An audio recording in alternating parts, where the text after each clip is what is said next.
Então, hoje em dia, com os negacionistas, né, e os terraplanistas, até as ditas ciências duras, sofrem de uma coisa que as ciências humanas já estão ligadas, né, há mais time, assim, que é a galera desvalorizando, né, desmerecendo, tirando o mérito dessas ciências, né, e mesmo sofrendo ataques, né. Hoje a gente vê aí a galera anti-vax aí atacando medicina, atacando a biologia, né. Hoje em dia tem uma parada que, tipo, a gente não via há algum tempo, né. Parece que as coisas que estavam postas não estão mais postas, né. Parece que tudo tem que provar seu valor. Mas isso com filosofia, sociologia, história, sempre foi assim, né? Pelo menos na minha leitura de Brasil, assim, a gente sempre teve que provar a importância de estudar filosofia, estudar teoria crítica, né? Pra galera, assim, né? Mas eu queria entender, né? Olha a presunção, né? É impossível entender no espaço de tempo que a gente tem, mas vamos tentar destrinchar, pelo menos arranhar a superfície de por que esse problema acontece, né? Bom, eu vou citar inclusive um seriado que eu acho muito divertido, que é o Big Bang Theory, né? E durante o seriado, que são 4 estudantes ali das ciências exatas, o tempo todo o Sheldon Cooper ele rechaça as ciências humanas o tempo todo, né? Como um subconhecimento, conhecimento marginalizado. Para que perder tempo com isso? Né? Na verdade, é uma caricatura de algo que evidentemente é presente, né? A gente vive um momento, há algum tempo já, né? Acho que é uma condição pós-moderna da tecnocracia, a gente está ficando bastante embrutecido pela técnica, né?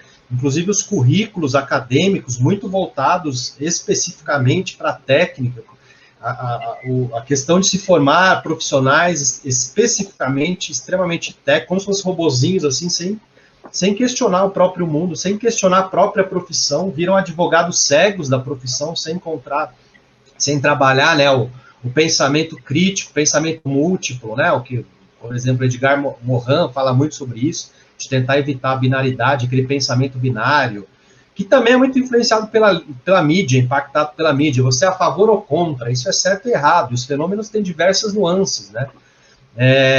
Os fenômenos têm diversos aspectos, né? Eles podem ter elementos que você concorda, que você discorda, e essa discussão, né? Então, tanto o aspecto midiático, eu acho que de uma ausência de profundidade nos temas, né? Então existe uma superficialidade, parece que não tem mais mergulho, então as pessoas se informam. Quem se informa por WhatsApp, nem vou comentar, né? Mas quem busca o mínimo de informação com fundamento, né? Às vezes é aquela olhadinha na UOL de 3 minutos e acha que se informou, né? Que tá consciente dos problemas e das questões. E, obviamente, sem aprofundamento, você não trabalha o pensamento crítico, você não consegue dialogar, não consegue discutir, né? Fica naquele patamar raso, assim, né? Então, acredito que tanto tem influência midiática, a influência do aspecto da própria formação, né? A gente começa a ver isso se tornando cada vez mais precoce, né? Até o ensino básico já começa a pensar no sentido de formar as pessoas para uma profissão, uma coisa extremamente tecnicista, que começa a eximir, né, erodir qualquer possibilidade de discussão, aprofundamento, que é riquíssimo, né, que obviamente advém das ciências humanas, da antropologia, da filosofia, da sociologia. Complementando aí um pouco também o que o professor Daniel está falando, né, na verdade esse é um fato que não é tão recente, de alguns momentos históricos a gente perceber, né, essas nuances de horas existir realmente, né, essa subvalorização das ciências humanas, de forma geral, ou também conhecida como ciências sociais. E de uma forma geral, a gente percebe que é esses momentos de fases, né, desse processo de industrialização.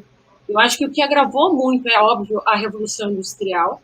E você tem aí um processo de industrialização, essa tecnicidade, essa modernização, que leva, então, né, essas ciências, esse trabalho, né, fabril, ou ciências, digamos assim, exatas, ter aí, né, uma maior caracterização de que seria algo que realmente contribuiria para o desenvolvimento econômico dos países, e que as ciências sociais, as ciências humanas, elas não iriam contribuir. E eu acho que isso vai agravando gradativamente com o aprofundamento desse processo de modernização, de fase tecnológica que a gente vivencia, né?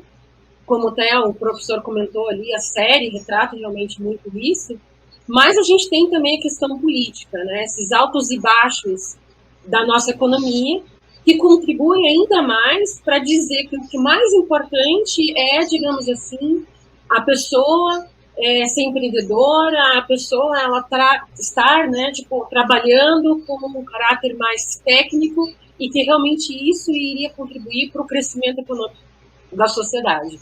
Como se a gente pensasse, né, que as leis, por exemplo, as próprias instituições democráticas vai ser exatamente apenas desenvolvidas e criadas a partir da engenharia, a partir da física, e a gente sabe que não, né? As ciências sociais, elas são importantes, as ciências humanas, de forma geral, elas são importantes porque ela faz um processo de reflexão, que é essa análise crítica, né?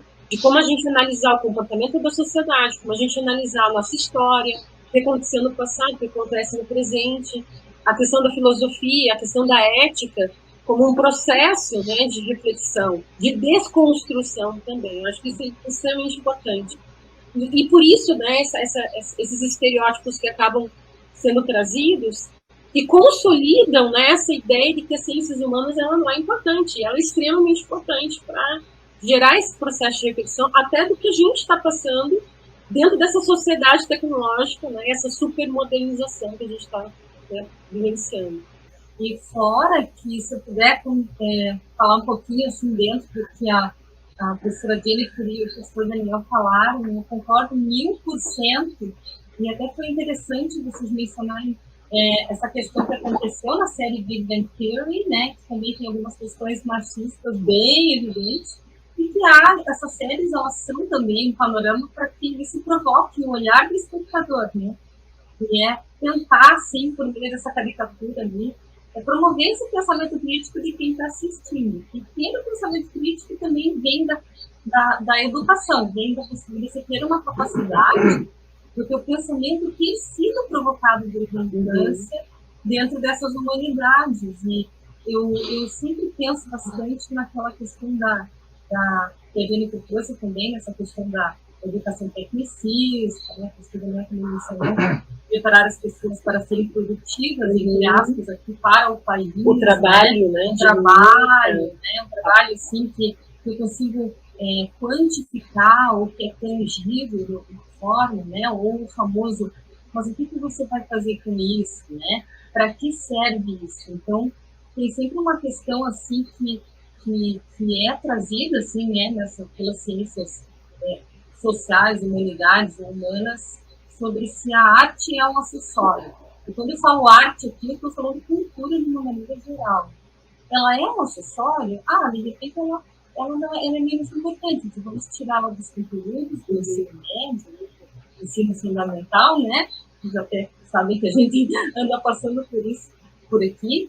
Mas, assim, ela faz parte da moda, então ela vai fazer parte dos processos de pesquisa, ela vai fazer parte de uma ciência que é considerada como uma ciência exata tecnológica.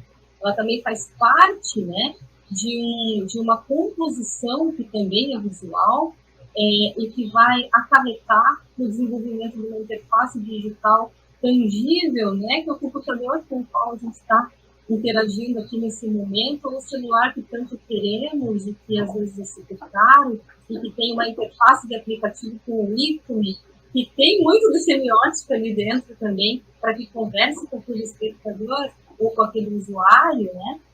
E daí compõe livros, compõe ambientes hospitalares, e o próprio desenvolvimento daquele software Laura, né, que é usado pelo Escola Serra das Graças, com um software de diagnóstico de pacientes, que teve que ter essa parte da humanização e de contato, tanto com médicos quanto com os demais funcionários para a produção de um diagnóstico. Então, é uma junção de conhecimento.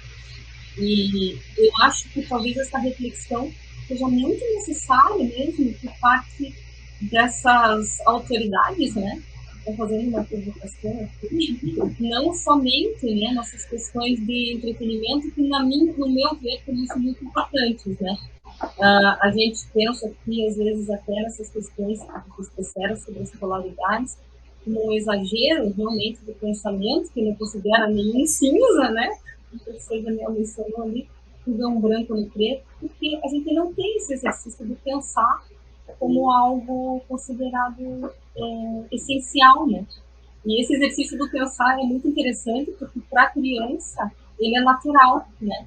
Tem até um pesquisador que se chama Lowenfeld, que fala sobre o pensamento criativo, e é muito cedo todo esse processo de abstração e de capacidade realmente, assim, de ampliar mundo que a criança tem, ele não pode perder isso, né?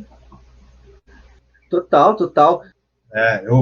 Eu fiz meu doutorado estudando Wittgenstein, né, que é um filósofo da linguagem aí do início do século XX, que faz a virada linguística, e aí eu também fui buscar aspectos, elementos estéticos, né, na filosofia, que impacta a psicologia, a matemática, diversos, e ele era um cara que sentia de crença cega na ciência, né, no futuro da tecnologia, e olha o que desembocou isso, em 2 grandes guerras, desembocou no nazismo, desembocou em atrocidades humanas, né, essa busca incessante aí, sem a reflexão crítica, né, basicamente. Aí ele fala que o mundo do feliz é diferente do mundo do infeliz, e ele fala isso justamente porque o mundo do feliz é o mundo de quem consegue olhar o mundo sobre outra via, né, sobre outra via, que ele chama de subespécie eterna, sobre a via do eterno. E ele fala como se o mundo fosse uma obra de arte de Deus. Eu acho isso muito bonito, independente de questão de Deus ou não. Ele não quis dizer em relação à religião, mas porque quem tem a sensibilidade, né, de entender, de ler e sentir um poema, de conseguir contemplar uma obra musical, né, qualquer expressão artística, obviamente, começa a transformar a sua visão do mundo, da vida, da própria vida em si, né? Eu acho que a vida começa a ganhar um outro sentido que tecnocratas às vezes não entendem. Então, muitas pessoas ficam abismadas quando a gente fala de qualquer sentido da vida que não seja necessariamente só trabalhar, né? Então, parece que o sentido da vida é trabalhar, o sentido da vida é produzir, né? Como a Jennifer, inclusive, contou muito bem aí.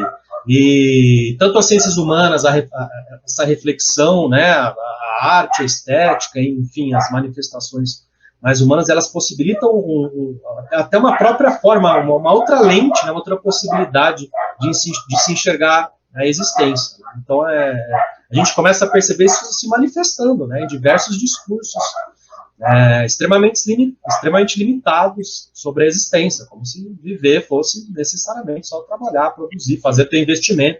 Eu acho muito triste ver jovens de 15, 16 anos falando sobre investimento de ações, né? Parece que, cara, o jovem não sonha mais, né? É triste isso. Isso é muito triste. Eu estou generalizando, claro, mas é um sintoma que eu ando vendo aqui, né? Pô, um cara de 14, 15 anos, reacionário, falando de ação, de investimento, que não questiona as coisas, o mundo, sabe? Eu acho muito triste. Uma coisa que não entra na minha cabeça é o adolescente reacionário, porque, bicho, adolescente é pra fazer merda, cara, tá ligado? Adolescente é pra, tipo, testar os limites da sociedade. Em relação a isso, eu não posso falar muito, eu dei um pouquinho de trabalho para os meus, não muito, mas